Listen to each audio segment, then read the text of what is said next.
우리 교회가 3월 첫 주일이 설립 주일이죠. 올해가 48돌 되는 그러한 해이기도 한데요. 어떤 말씀으로 여러분들과 나누면 또 주님의 교회, 이 교회는 주님이 주인이시고 주님이 세워가시니까요. 여기에 누구 하나 다른 의견이 있으신가요? 그런 거 없으시죠? 저 또한 베드로의 신앙 고백을 믿고요. 도마의 신앙 고백을 믿습니다. 우리 교회가 그렇게 세워져 나간 교회라고 믿어서 어떻게 주의 성도들을 위로하며 주님의 교회를 세워갈 것인가 하다가 사도행전 9장 31절을 첫 주에 살펴보았습니다. 평안하여 든든히 서 나갔다. 어떻게 그렇게 서 나갈 수 있었는가 봤더니 기도라고 하는 중요한 방점이 찍혀 있는 것을 보게 됩니다. 우리가 신앙생활에서 기도를 아무리 강조해도 지나침이 없다고 하는 것은 그만큼 신앙생활의 기도가 중요하기 때문이라고 생각을 합니다. 그래서 저는 이 기도라고 하는 것은 교회의 맥박과 같다. 이 맥박이 뛴다고 하는 것이 젊은 사람의 뛰는 것과 이 환자, 즉 병 있는 분의 그 맥박이 같겠습니까? 좀 더 우리 교회가 건강한 맥박을 갖기를 소망하는 마음으로 기도라고 하는 주제의 말씀으로 여러분과 나누게 되는데요. 그래서 평안히 든든히 서 나가는 교회가 되기를 소망하는 거죠. 해서 이 열왕기하 18장에 이 히스기야라고 하는 중요한 인물이 등장을 하고요. 그 히스기야가 그 시대에 당했던 여러 상황 속에서 어떠한 태도를 취했는가, 이것이 여러분과 나누는 큰 줄기의 주제이기도 한데요. 봤더니 랍사게라고 하는 이 아수르의 군대 장관이 와가지고 엄청난 위협과 말할 수 없는 협박을 했던 것 같아요. 너희가 내 앞에 무릎을 꿇지 아니하면, 즉 너희가 우리의 포로가 되지 아니하면 너희를 가만 놔두지 않겠다, 이런 말이겠죠. 그게 잘 못 알아들었다 생각을 했던지 이 랍사게라고 하는 사람이 유대의 방언으로 이야기한다라고 하는 걸 지난 시간에 여러분과 살폈습니다. 이런 엄청난 협박이 있었음에도 불구하고 히스기야가 백성들에게 명령을 합니다. 그 누구도 꼼짝 말고 아무 말도 하지 말아라. 근데 여러분, 이 꼼짝 말고 아무 말도 하지 말아라 하는 그 말이 그저 쥐죽은 듯 가만히 있어라 이런 말이 아니잖아요. 그래서 우리는 침묵이라고 하는 것이 또 다른 기도의 방편이라고 하는 것을 여러분들에게 강조했고요. 어떤 때 우리가 살아가면서 이런저런 경우를 만나게 될 때 거짓이라고 하는 그 상대도 보면은 논리가 있지 않습니까? 뭐라 할까? 하나의 기승전결이 분명하다고요. 이러한 상황 속에서 게다가 말도 안 되는 말로 겁박하고 힘들게 하고 어렵게 할 때 여러분들은 어떻게 하시겠냐 하는 질문을 던지면서 히스기야가 명령한 그 명령대로 우리가 때로는 침묵하는 것도 말이 말 같아야 말을 하는 거지, 말이 말 같지 않은데 말을 할 수는 없잖아요. 그러면서 아무리 우리가 입을 열어서 말을 하지 않는다 할지라도 그 안에는 엄청난 간구함이 있다. 이것을 한마디로 침묵의 기도다, 이리 말씀을 드렸어요. 이렇게 말씀을 드렸을 때 당시 랍사게라고 하는 사람의 반응이 중요합니다. 우리가 보고 있는 이 열왕기하 18장 19장에는 그런 내용이 자세히 기록되어 있지 않은데 역대하 32장과 이사야서 36장에 보면 그때 랍사게라고 하는 사람이 어떤 말을 했는가, 어떤 식으로 협박을 했는가, 이런 걸 알 수가 있어요. 얼마나 그 말과 협박이 컸으면 오늘 본문 18장 37절에 보면 그 신하들이요 옷을 찢었다고 그랬습니다. 얼마나 힘들어요. 그리고 그들이 말이죠, 옷을 찢는 것뿐만 아니라 그 가운데서 나름대로 그 2절 19장 2절 같은 경우를 보면은 베옷을 입은 것을 우리가 볼 수가 있거든요. 그러니까 그 당시 상황이 얼마나 급박했는가 하는 걸 알 수가 있는데, 이런 상황 속에서 히스기야의 태도예요. 어떤 태도를 취했냐면 지난번에는 침묵하라고 해서 침묵했고, 오늘 성경에 보면 이 히스기야가 이 말을 들었을 때 19장 1절이죠. 뭐라고 했고 어떤 행동을 취했냐면 여호와의 전에 나아갑니다. 여호와의 전에 그러니까 왕이니까 장소가 없겠어요? 처소가 없겠어요? 공간이 없겠어요? 여러분, 이게 중요한 거예요. 그래서 믿는 사람들에게 중요한 행동은 하나님 앞에 기도하는 것인데 이 히스기야는 단순히 혼자 기도하는 것이 아니라 그의 믿음의 동지가 있었습니다. 이사야입니다. 그 이사야에게 가장 신뢰할 만한 사람들을 뽑아가지고 보내는 거예요. 그러면서 3절엔 그런 표현도 하잖아요. 히스기야가 선지자 이사야에게 이런 말까지 했습니다. 아니, 산모가 아이를 낳아야 되는데 힘이 없어서 아이를 낳지 그러면 어떻게 되는 거예요, 여러분? 그 태중에 있는 아이도 위독하고 힘들고 아이를 낳아야 될 때 못 낳는 그 산모는 어떻게 되는 거예요? 마치 우리의 입장이 그렇다라고 하는 거죠. 그러면서 4절에 가보면 뭐라고 말하냐면 이사야에게 계속해서 당신은 기도해 주세요. 당신은 기도해 주세요. 이 부탁이거든요. 당신은 이 남아있는 자들을 위하여, 이 남아있는 자라고 하는 남유다의 랍사게의 위협을 받고 협박을 받고 있는 그러한 지경에 있는 이 상황을 놓고 어찌하자고요? 하나님 앞에 기도해 주세요. 이런 말이에요. 그런데 이 정도 설명을 드리면서 아니, 교회니까 저런 말 하지, 진짜 어려운 상황에 처했을 때 정말 저렇게 할 수 있을까? 이렇게 생각하실 것 같아요. 예를 들어서 러시아와 우크라이나가 전쟁을 할 때 러시아가 우크라이나를 침공했잖아요. 침공했을 때 그냥 침공한 것이 아니라 어느 날 느닷없이 미사일을 쏘아댔단 말이에요. 그 최신형 미사일이 그 우크라이나의 수도라든가 그 전방에 막 떨어지고 그럴 때요, 얼마나 사람들이 위협을 느꼈을까요? 그런 상황에서 대통령인 젤렌스키가 그러니까 러시아 정교회에 속하겠죠. 그 우크라이나에 있는 그러한 그 정교회에 속한 지도자들에게 이 키이우로 모이라고, 그 수도로 모이라고 그렇게 해가지고 지금 러시아가 이렇게 최신형 미사일로 우리를 공격하는데 여러분들은 기도만 해주세요. 아니, 내가 뭐 설명을 잘못하는 건 아니죠. 그랬을 때 사람들의 반응이 어떻겠느냐 하는 거예요. 일반적으로는 그런 거 아닐까요? 젤렌스키가 나름대로 저항을 하고 우리도 포를 쏘고 우리도 미사일을 쏘고 군인들로 하여금 뭐 특공대라든가 뭐 이런 걸 해서 전선으로 파병을 해가지고 밀려오는 러시아의 군대를 막아내야 된다. 이게 일반적인 생각일 거라고요. 아니, 그런데 키우에 모아놓고 기도해달라고 이렇게만 했다면 그게 말이 되는 거예요. 그래서 우리의 믿음이라고 하는 것은 이 현실 상황과 상당한 괴리를 보일 때가 있어요. 이럴 때 어떻게 해야 될 거냐 이거죠. 이런 예도 괜찮을 것 같아요. 우리나라는 북한과 접경을 두고 있잖아요. 북한이 제일 우리나라에게 위협이란 말이에요.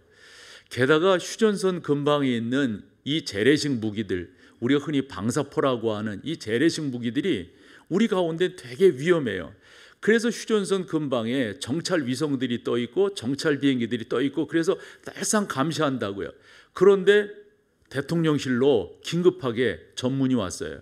지금 북한이 장사정포라, 꾸며서 하는 얘기입니다. 그런 건 아니고 장사정포를 쏴댈 지금 준비를 하고 있다는 거예요. 게다가 북한의 요즘 무기 중에 핵무기도 무섭지만은 뭐가 무서워요? 초음속 미사일이 무섭다고요. 그런데 그와 같은 이 북한의 어떤 무기들을 우리나라의 정찰 위성이 진짜 손바닥 보듯이 지금 보고 있단 말이에요. 그런 정보를 대통령실에서 받았어요.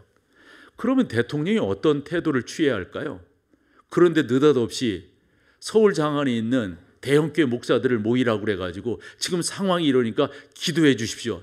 이렇게 말한다면 국민들이 이해할까요? 나름대로 조치를 취해야 되지 않겠어요? 그런데 히스기야는 말도 안 되는 말을 말같이 했다고요. 이게 말이 되냐고. 그런데 여러분, 우리는 이 히스기야의 태도를 통해서 우리가 얻어들일 교훈이 있다라고 하는 겁니다. 우크라이나의 대통령인 젤렌스키가 트럼프를 만날 때 여러분, 그 약한 나라가 당하는 수모가 있는 거 여러분 아시죠? 아마 이 랍사게라고 하는 이 아수르의 군대 장관이 와가지고 엄포를 놨을 때 히스기야 왕의 입장이 아마 그 정도도 못 됐을 것 같아요. 꼼짝 못하고 이렇게 있었을 것 같아요. 그런 상황 속에서 하나님 앞에 기도하자고. 아니, 지금 상황은 사면초가잖아요. 진퇴양난이고요. 고립무원이라고 하는 말을 쓰는데 지금 입장이 그런데 히스기야는 하나님 앞에 기도하자고, 하나님 앞에 기도하자고. 이 정도 말씀을 드리면서 우리에게 적용을 함으로 교훈을 얻기를 원하는 것은, 저는 여러분들에게 히스기야에게는 이사야라고 하는 기도의 동역자가 있듯이 여러분들에게도 이사야와 같은 기도의 동역자가 있다면 여러분 그건 되는 거다라고 저는 설교하는 것이죠. 적어도 여러분 가운데 기도의 동역자가 없다면 그건 성숙한 그리스도인이 아니고요, 표현이 어떨지 모르겠지만 거듭났다고 할 수 있을까요? 거듭났다, 성숙하다, 행복한 성도들이다 라고 하는 하나의 나름대로의 기준은 그분 가운데 함께 기도하는 동역자가 있는가, 이게 중요한 거라고요. 우린 이 세상을 관계 속에 살아가고 있습니다. 저도 지난 몇 달간 받은 명함들이 그래서 얼마나 명함을 많이 받았는지 그 명함을 이렇게 정리할 때가 있는데, 그 정리를 하면서 야, 내가 이렇게 많은 사람들과 이런 짧은 시간에 교제를 했구나 한데 말이에요, 그렇게 명함 그날 주고받은 그 사람들에게 내 속에 있는 기도 제목을 말할 수 있을까요? 그건 어려운 거예요. 적어도 여러분들에게 제가 말씀드리고 싶은 것은 그냥 궁에서 말씀드리는 것이 아니라 여러분 가운데 정말 여러분들을 위해서 기도할 수 있는 믿음의 동역자가 있는가, 저는 그 메시지를 오늘 본문이 우리 가운데 주고 있다라고 생각을 합니다. 사랑하는 여러분, 많은 사람을 알고 지낸다, 많은 사람을 알고 있다, 이것도 중요하겠지만 여러분들은 신앙인이잖아요. 예수 그리스도 그분을 믿으시는 분들이시잖아요. 그런 분들이라고 한다면 다른 무엇보다도 여러분 가운데 이사야와 같은 기도의 동역자가 있다고 하는 것, 없다면 한번 생각해 보셔야 돼요. 히스기야 입장에서 생각을 해봐야 되고 이사야 입장에서도 생각을 해봐야 돼요. 더불어서 내가 부탁만 하는 것이 아니라 기도의 부탁을 들어줄 수 있는 이사야의 입장이 내가 될 수 있는가라는 겁니다. 저는 무엇보다도 우리가 이 세상을 살아가면서 나만이 간직되어지는, 또 간직한 비밀 아닌 비밀이 있어요. 그것이 아픔일 수가 있죠. 그런데 그것을 함께 나눌 어떤 기도의 동역자가 있다는 것, 만약 없다면 여러분 한 번 더 믿음의 영역 속에서 살펴보아야 될 것이다 하는 겁니다. 어쨌건 아수르의 침략 앞에 힘들고 어려웠을 히스기야인데 이 귀한 믿음의 동역자가 있다고 하는 게 너무 감사한 거다라고 생각을 합니다. 우리가 읽은 이 열왕기 하 18장 19장은 랍사게가 어떤 말을 했는지 그 내용을 정확하게 이야기해 주고 있지는 않지만은 말씀드린 대로 역대하 32장과 이사야 36장을 보면 그런 말을 한 거예요. 랍사게가 이 백성들을 막 억압하고 엄포를 막 놓습니다. 그러면서 너희가 감히 내 말을 듣지 않아? 야 봐라, 우리가 저 북쪽에서부터 군대를 이끌고 쭉 내려올 때 우리를 이겨낸 나라가 있었느냐, 민족이 있었느냐, 군대가 있었느냐, 다 행복했다. 다. 야 너희는 그 중에서도 작은 나라인데 지금 뭐 하는 거야? 뭐 이런 식으로 아마 엄포를 놨을 것 같아요. 그냥 놔두지 않겠다고, 내가 너희 나라를 그냥 쟤처럼 만들겠다고, 뭐 이런 식으로 엄포를 놨던 것 같아요. 오늘 본문에는 그런 게 없지만은 18장 37절과 19장 2절 말씀을 보면은 그 복장, 그들이 표현하는 표현을 보면 얼마나 위급하고 황당했었는가 하는 걸 알 수가 있습니다. 우리가 그 정도는 아닐지 몰라도 살아가면서 나에게 기도가 필요할 때가 있다고요. 기도를 부탁할 때가 있다고요. 여러분들이 또한 기도를 들어주실 수도 있다고요. 그런 관계가 여러분 가운데 있다고 하면 나는 그 교회야말로 건강한 교회이고 그 교회야말로 강력한 기도의 무기들을 가지고 있는 교회이다 라고 생각을 하는 거죠. 해서 말씀을 드려보면 우리 목장이 있잖아요.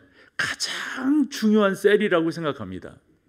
이 목장에서 그와 같은 영적인 교제가, 깊이 있는 교제가 이루어진다면 여러분들은 살아있는 신앙생활을 하는 거고요. 그 가운데서 놀라운 은혜 가운데로 나가고 있는 거예요. 사랑하는 여러분, 저는 우리 교회를 그런 공동체로 만들어가고 싶고요, 그런 공동체 안에서 행복하게 신앙생활하는 여러분들이시기를 소망하는 거죠. 그러면서 적어도 우리가 장로교인이고 우리가 개혁주의 신앙을 가졌다고 한다면 이런 용어적인 것들을 정리하는 것이 좀 필요하겠다 싶어서 말씀을 드려보는데요. 제가 전도사를 80년도에 했잖아요.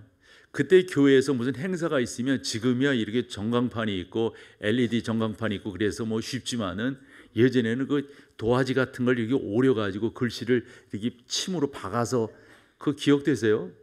뭐 그냥 살았죠.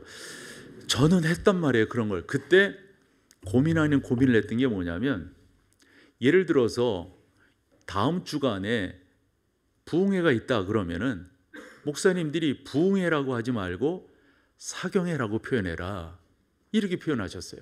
그렇게 말씀하셨어요. 그래서 항상 그런 걸 만들 때마다가 여쭤봐요. 목사님, 부흥회라고 말해야 돼요? 사경회라고 말해야 돼요? 그때 여러분, 장로교에서 여러분들이 잘하셨다면 어떻게 교육을 받으셨어요? 뭐라고들 이야기했죠? 말씀 사경회, 이렇게 표현하는 것이 옳다라고 교육을 받았어요. 어떤 말이든지 어떤 표현이든지 의미가 있기 때문에 그러시는 거예요. 여러분 어리셨을 때, 아니면 여러분들이 오래전에 신앙생활 할 때 장로교에서 잘하셨다면 수양회라고 그랬습니까? 수련회라고 그랬습니까? 왜 수양회라고 우리 어른들이 가르쳐 주었죠? 근데 요즘은 다 수련회라고 그래요. 수련회라고. 여러분, 수양회라고 가르쳐 주신 데에는 이유와 의미가 있어요. 수양회라고 하는 것, 저도 그래서 용어 정리를 이렇게 해보니까 우리의 심신을 단련한다라고 하는, 우리의 마음에, 즉 우리의 신앙을, 우리의 믿음을 키워낸다라고 하는 방점이 수양회에는 찍혀져 있고요, 어떤 자세라든가 태도라든가 어떤 행위라든가 이런 부분들이 강조되어져 있는 것이 수련회다, 이렇게 알고 있어요. 그래서 우리의 믿음의 어른들은 수련회라고 하지 말고 수양회라고 해라, 이렇게 가르쳤다고요. 어떤 것이 옳은가 답을 해보세요. 성경이 맞습니까? 성서가 맞습니까?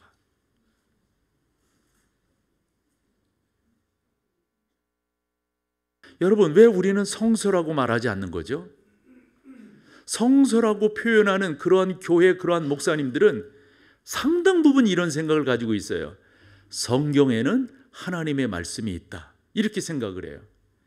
왜 우리는 성경이라고 그럽니까? 성경은 하나님의 말씀이다, 이렇게 믿기 때문에 그래요.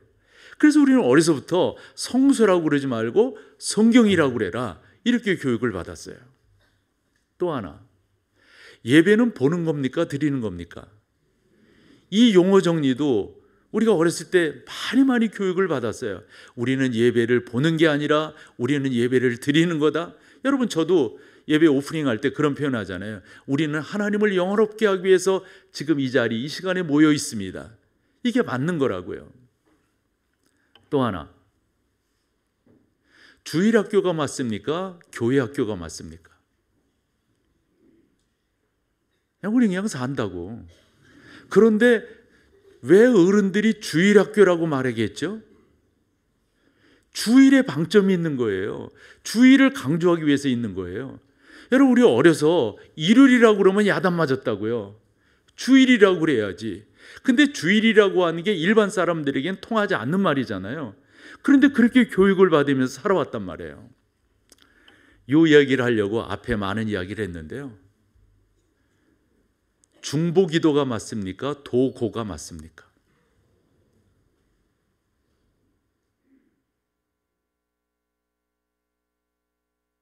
두 가지 이야기를 해볼게요. 2006년 11월 14일 대구 예본교회 권능 목사께서 기독신문에 글을 하나 실었어요. 우리는 중보기도라고 말하면 안 되고 도고라고 말해야 된다. 중보는 우리 주님만이 하실 수 있기 때문이다, 이렇게 말을 했어요. 그래서 우리 총회에서 중보기도라고 표현하는 것은 옳지 않고 도고라고 말하는 것이 옳다, 이리 말을 했어요. 그럼에도 잘 고쳐지지 않으니까 한 10년 정도 지났습니다. 2013년에 박인식 목사께서 한 번 더 의견을 발의합니다. 계속해서 이렇게 쓰고 있는데 요 용어를 잘 고치자, 이런 말이에요. 우리 교회도 중보기도라고 또 중보기도 팀이다, 이런 말을 합니다. 일반적으로 평일 때 본관 엘리베이터가 4층에 머물러 있으면 전 그런 생각을 누군가가 중보기도실에서 기도를 하고 있구나, 이렇게 생각을 해요. 기도라고 하는 게 얼마나 중요합니까? 말인즉슨 중보기도라고 하는 말을 쓰지 말라가 아니라 어떤 것이 옳고 어떤 것은 틀리다, 이렇게 말하려고 하는 것이라 아니라 왜 우리는 도구라고 하는 말을 써야 되는가, 왜 그런 표현을 해야 되는가, 이것을 조금 더 강조하기 위해서 그런 거예요. 중보기도라고 하는 것은 우리 주님께서 우리를 위하여 지속적으로 기도하시는 것, 지속적으로 감사하시는 것, 이런 표현이란 말이에요. 그런데 도구라고 하는 것은 맡기는 거예요. 그분에게.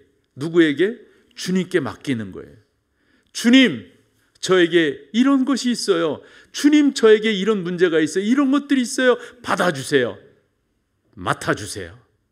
이런 데 방점이 있는 거예요. 이런 생각을 하지 않다 보니까 우리 가운데 어떤 생각들이 많냐면, 저 사람은 기도의 능력이 있어. 저 사람은 어때? 저 사람은 어때? 이 말이 잘못된 거라고요, 여러분. 그래서 우리가 도구라고 하는, 주님께 맡기는 거예요. 우리가 할 수 있는 거라고 하는 것은 그분께 내가 뭐를 이루어내고 내가 무슨 뭐 해서 그것을 통달해내고 완성시키고 해결하는 것이 아니란 말씀이죠. 저는 그래서 이것이 옳다 저것이 옳다를 이야기하려고 하는 것이 아니라, 우리가 지금 기도하고 우리가 이런 용어를 선택하는 데는 이런 의미가 있으니까 여러분들과 같이 우리 교회는 함께 기도하고 함께 기도를 같이 올려주고 함께하는 그런 교회가 되었으면 좋겠다, 이런 말씀을 드려보는 겁니다. 사랑하는 여러분, 우리는 기도해야 될 게 너무 많아요. 또 기도할 때, 특별히 통성으로 기도할 때 성령 하나님의 역사를 우리가 체감할 수가 있다고요.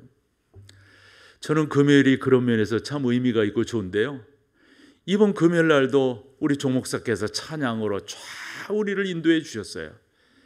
그리고 안상 강도사가 말씀을 전하는데, 저는 안상 강도사가 말씀을 전하는 거 직접적으로는 처음 봤는데 등치급 하더라고요. 얼마나 힘있게 잘 이렇게 전하는지. 그리고 나서 성낙원 목사가 기도회를 인도했어요.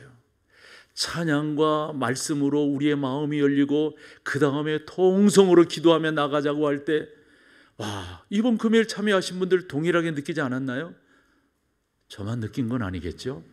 얼마나 하나님 앞에 힘있게 올려지든지. 이게 살아있는 거예요. 이게 살아있는 거예요.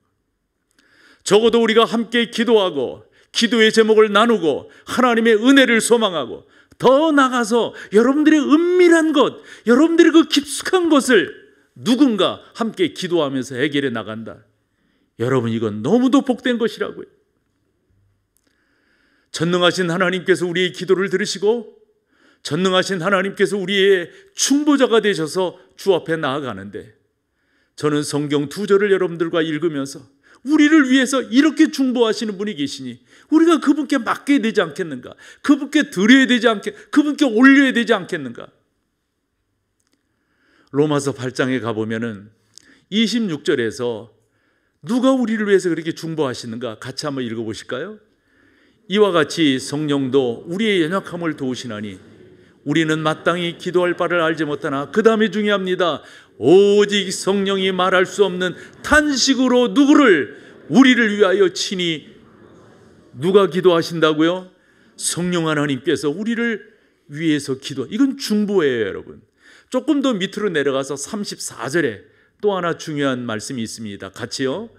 누가 정죄하리요? 죽으실 뿐 아니라 다시 살아나신 이는 그리스도 예수시니 그는 하나님 우편에 계신 자요 우리를 위하여 뭐 하시는 분이다? 할렐루야. 여러분, 이분께 우리가 맡겨야 되지 않겠어요? 이분께 맡기며 나아가면 전능하신 하나님께서 놀랍게 우리를 사용하시고 우리를 쓰신단 말이에요. 우리는 기도하지 않고 거룩한 공동체를 이루어 나갈 수가 없습니다. 교회는 기도의 공동체인 거예요. 어떤 기도의 공동체예요? 함께 기도하고 함께 나누고 함께, 여러분 이게 교회란 말이죠. 시온성 찬양대가 참 귀한 찬양을, 이 찬양대 너무 좋은 셀이에요. 이 안에서 여러분들이 서로 기도해주고, 우리가 함께 지낸다고 하는 게, 함께 시간, 장소, 또 함께 어떤 일들을 해나간다고 하는 게 우리에게 친밀감을 만들어 주잖아요. 그럴 때 나에겐 이런 기도 제목이 있다고, 나에겐 이런 기도 제목이 있다고. 저도 이제 기독교를 이렇게, 목사이니까 그렇지만 기독교를 보면 어떤 때는 이 분야가 이렇게 세워졌어요. 어떤 때는 이 분야는 이렇게 떨어져요. 어떤 때는 이 모임이 이렇게 올라가요. 어떤 때는 떨어져요. 그런데 있잖아요, 올라가는 모임치고 이거 안 하는 모임 없어요. 뭘까요, 여러분? 기도의 제목을 서로 나누는 거예요. 그런데 그런 모임에서 기도의 제목을 나누는 것은 사실 제 표현이 좀 어색할 수 있는데 수박 겉핥기일 확률이 많아요. 잘 모르는데 기도의 제목 나누면, 그래서 그거 가지고 기도하면 거기에서 자기의 속내를 적겠어요? 맨날 다 하는 말이 나라와 민족을 위해서, 북한의 복음 통일을 위해서, 선교사들을 위해서. 속내 있는 건 안 내놓게 돼 있어요. 그래서 여러분 가운데 친밀한 관계가 필요해요. 그리고 여러분들은 다 보실 거라고요. 저분의 신앙의 성숙도가 어떠한가, 내 것을 내놓아도 될 수 있는가. 저는 우리 교회가 그런 교회가 되기를 간절히 소망하며 나가는 거죠. 이 자리에 주일학교 선생님들이 계시다면 여러분들은 생명을 다루고 있습니다. 기도하지 않고 가능할까요? 하나님 앞에 여러분들의 학생들을, 여러분들의 제자들을 올려드려야 됩니다. 사랑하는 여러분, 여러분들은 어떤 기관, 어떤 셀 안에 다 들어가 계신다고요. 그 안에서 함께 기도하는 이 믿음의 공동체, 믿음의 동역자가 된다고 하는 게 너무 중요합니다. 한 가지만 더 말씀드리고 마칠게요. 이 본문을 이렇게 쭉 읽어가다 보면 한 단어가 도드라집니다. 한 단어가. 그래서 기도라고 하는 게 뭔가, 이것을 우리가 좀 더 깨닫게 되는데, 그 1절에 보면 그런 표현이 있죠. 히스기야 왕이 뭐죠? 듣고. 4절에 보면 랍사게가 한 말을 하나님께서 들으시는 거죠. 6절에 가보다도 들은 바 되셨다 이겁니다. 7절에 가보면 그 말씀을 들으셨기 때문에 하나님께서 그들 가운데 한 영을 보내시는데, 그 영은 그들을 혼란스럽게 만드는 영이에요. 그래서 우리가 자중질이라는 말을 쓰는데, 그 가운데서 헛된 소문을 듣고 서로 칼로 죽이는 역사가 일어난다고요. 뿐만 아니라 하나님께서 그 기도를 들으시고 이 아수르, 이 아람의 군대 18만 5천을 무찔르시는 그러한 역사들을 우리가 보게 된다고요. 해서 본문을 이렇게 쭉 읽어가 보면 우리가 독특하게 기도하는 이 기도에 대해서 성경이 말씀하는 게 뭐냐면 들으신다는 거예요. 들으신다. 이 말을 제가 왜 강조할까요? 이 말을 본문 속에서 왜 고단어를 이렇게 넣었을까요? 여러분들이 기도하실 때 하나님께서 들으신다. 우리 하나님께서 듣고 계신다. 하나님은 우리의 기도에 응답하시는 분이시다. 이것을 강조하시려고 오늘 본문에 그와 같이 기록을 하고 있다라고 생각을 합니다. 전능하신 하나님께서 들으신다고 하는 게 너무도 귀해요. 요나서도 마찬가지고요, 하박국서도 마찬가지예요. 하나님께서 요나에게 너 니느웨로 가서 복음을 전해라 그랬더니 요나가 생각하기를, 이 선지자잖아요. 아니 하나님, 니느웨는 적군들의 소굴이 아닙니까? 거기는 하나님을 안 믿습니다. 거기에 가서, 그리고 그 사람들이 우리를 계속 괴롭혔는데 거기 가서 복음을 전한다는 게 말이 됩니까? 그러면서 어디로 가더라? 반대편 다시스로 가더라 이거예요. 그때 하나님께서 물고기를 준비하셔서 그래서 요나가 그 물고기 뱃속에서 요나서 2장에 보면 구구절절히 기도합니다. 그때 요나가 깨닫습니다. 아버지의 마음을 깨닫습니다. 물고기가 그를 토해냅니다. 니느웨로 가서 3일 길을 다니면서 복음을 전합니다. 회개하라고 회개하라고. 그때 회개할 때 짐승들까지 회개했다, 이런 표현을 성경이 기록하므로 우리 하나님께서 들으시고 들으신 하나님께서 어떻게 역사하시는가, 그저 우리는 사용될 뿐이에요. 사용될 뿐이에요. 하박국 성경도 마찬가지입니다. 선지자 하박국에게 하나님께서 나타나셔서 하박국, 내가 너희가 즉 이스라엘이 당신 앞에 온전히 살지 못함으로 벌을 내려야 되겠다, 이리 말씀을 하세요. 하박국이 물었겠죠. 어떤 벌이신데요? 했더니 하박국이 이해할 수 없는 벌을 내리시겠다는 거예요. 그게 뭐냐면 이방 나라 아수르를 동원해서 너희를 힘들게 하겠다, 치겠다. 그때 하박국이 깜짝 놀라는 거예요. 아니 하나님, 우리가 잘못한 거는 인정하겠는데 그렇다고 하나님을 믿지도 않는 그런 이방 나라를 동원해서 우리를 힘들게 한다고 하는 게 그게 말이 됩니까? 그때 하나님께서 하박국을 찾아가십니다. 하박국서 2장에 보면 하나님이 하박국을 설득해요. 사실 말이다, 내가 아수르가 대단해가지고 그 나라를 이래서 너희를 힘들게 하려고 하는 게 아니야. 여기는 말이야, 너희를 깨닫게 하고 가르치게 하는 부지깽이에 지나지 않아. 뭐지 알죠 여러분? 부지깽이 이론. 이거는 쓰고 버리는 거예요. 쓰고 버리는 거예요. 그럴 때 3장으로 들어가서 하박국이 하나님 앞에 기도합니다. 하나님, 제가 잘 이해했습니다. 그렇다면 이 일을 수년 내에 부흥시켜 주세요. 여러분, 이 일이 뭡니까? 이 일이 전쟁이에요. 전쟁. 저 나라가 아수르가 쳐들어오는 거예요. 그거를 빨리 일으켜달라는 거예요. 그런데 이 성경을 사실 오해지 이건. 그래서 수련의 주제를 쓰고 이 일을 수년 내에 부흥시켜 주세요. 그 이 일은 전쟁인데 그런 식의 우리가 많이 쓰곤 했었단 말이에요. 어쨌건 그때 하박국이 하나님 아버지의 마음을 다 이해하고 나서 이 일을 수년 내에 부흥시켜 주세요. 그러면서 그 밑에 그 성경 말씀에 무화과 잎이 마르고 포도나무에 열매가 없고 외양간이 비었다. 예? 그렇다 할지라도 나는 여호와를 인하여 뭐 하겠다? 즐거워하겠다, 이 말이에요. 여러분, 무화과 잎이 마르고 포도나무에 열매가 없고 외양간에 송아지가 없는 건 뭐예요? 쳐들어와가지고 다 뺏어갔기 때문에 없는 거예요. 그런데 나는 여호와로 인하여 즐거워하고 즐거워하겠다는 거예요. 그러면서 하박국이 그의 성경 3장 17절에서 너무도 놀라운 말을 합니다. 그렇게 하나님이 들으시고 응답하셨을 때 하박국이 고백하는 게 이거예요. 결국은 하나님이 이렇게 하시는 거죠. 같이 읽어보세요. 주 여호와는 나의 힘이시라. 나의 발을 사슴과 같게 하사 나를 나의 높은 곳으로 다니게 하시리로다. 여러분, 저 높은 곳은 하나님의 역사입니다. 하나님의 도우심입니다. 하나님의 붙들어 주심입니다. 하나님 앞에 기도하게 되니까 이런 일들이 벌어지는 거예요. 다시금 오늘 본문으로 와서 어떤 기도란 말입니까? 서로 도구하는, 서로 중보하는 기도예요. 히스기야는 이사야에게, 이사야는 하나님께, 하나님의 응답을 받은 이사야가 히스기야에게 그 모든 것들을 전합니다. 걱정하지 말아라. 이 일이 수년 내에 이루어질 것이다. 그게 오늘 본문 7절입니다. 7절 한번 보여줘 봐요. 같이 읽어보세요.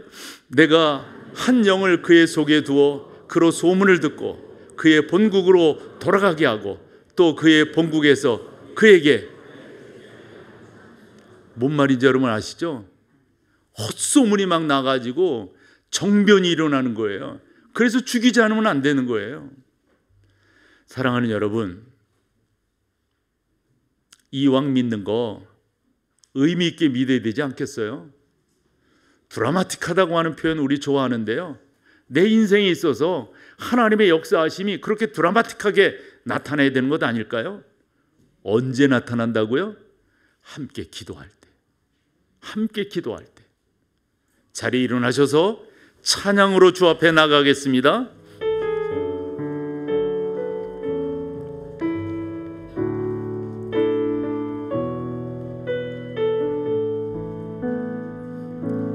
작고 약한 내 모습 기댈 곳도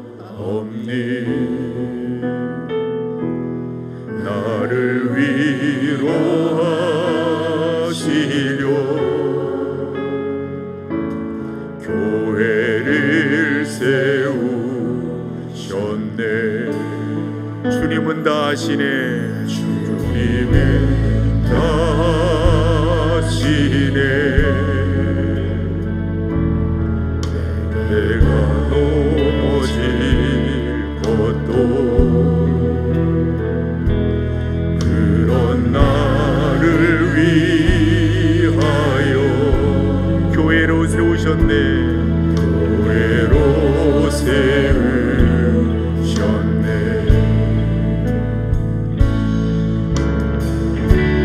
우리 함께 사랑할 때 주님 위로하시네.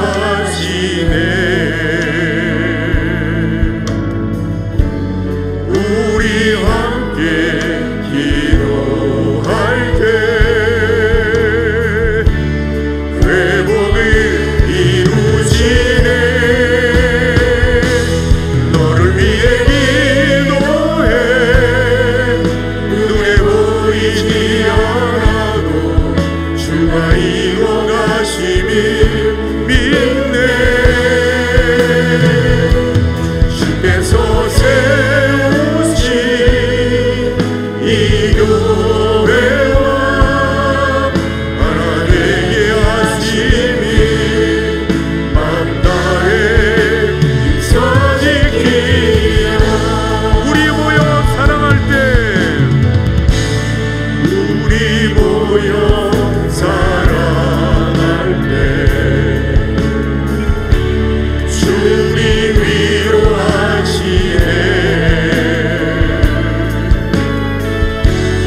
우리 함께 기도할 때 회복을 이루시네.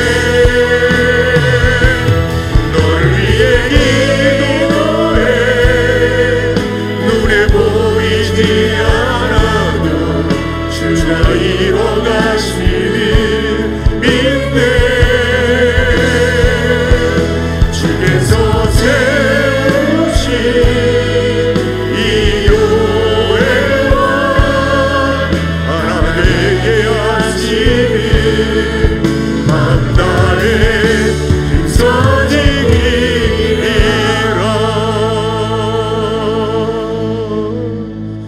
우리 주 예수 그리스도의 놀라우신 은혜와 아버지 하나님의 그 크신 사랑하심과 성령 하나님의 역사하심이 귀한 여러분 가운데 이제로부터 영원토록 기도하며 동역하는 모든 믿음의 공동체 위에 이제로부터 영원토록 함께 계실지어다. 아멘. 아멘.